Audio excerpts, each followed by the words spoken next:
Guys, just hearing from India Kincannon and Eddie Mannis, the two winners tonight that will be going off and running off in the general election coming up in November, if I could spit that out here. But we were just commenting on the differences between what we heard from Mannis and what we heard from Kincannon. And George, you were saying you thought India just had a major misstep right there. She missed an opportunity.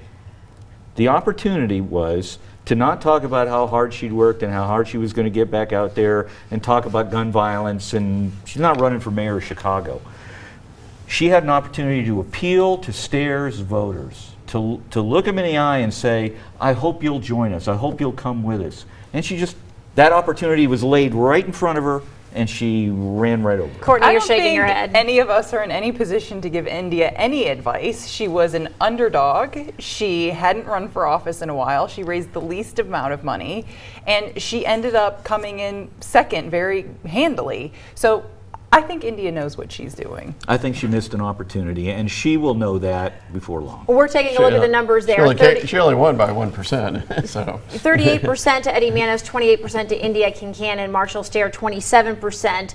But again, as Courtney just pointed out, Kincannon spent the least amount of money out of these three candidates. What do you think that says tonight, Craig? Well, that the ground game works.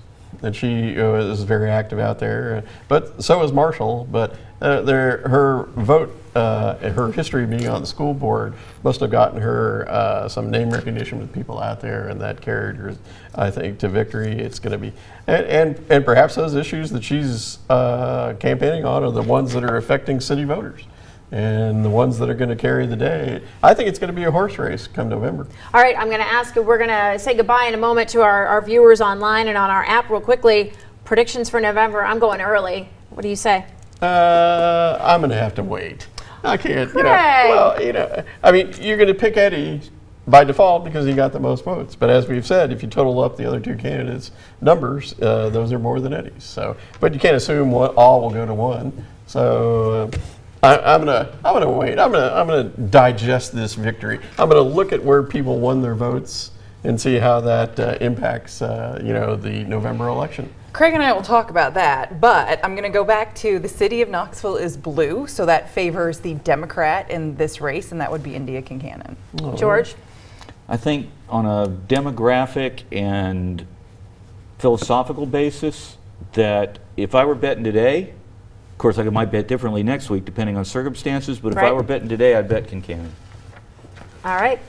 We thank you guys for your perspective throughout these last 2 hours. And again, as we heard, there were some snafus going on with some of the numbers. So you stayed an extra hour. Those 2 hours flew by. Flew by. We appreciate you guys so very much. It's a sacrifice we were prepared to make. We should stay until the 11. Okay. Yeah, right. There you have it. Break. We're going to keep them here. Yes. Maybe not. All right, guys, thank you so much for joining us for our special election coverage. We're going to have a complete wrap-up for you coming up tonight at 11 o'clock over on WATE. We will see you back then.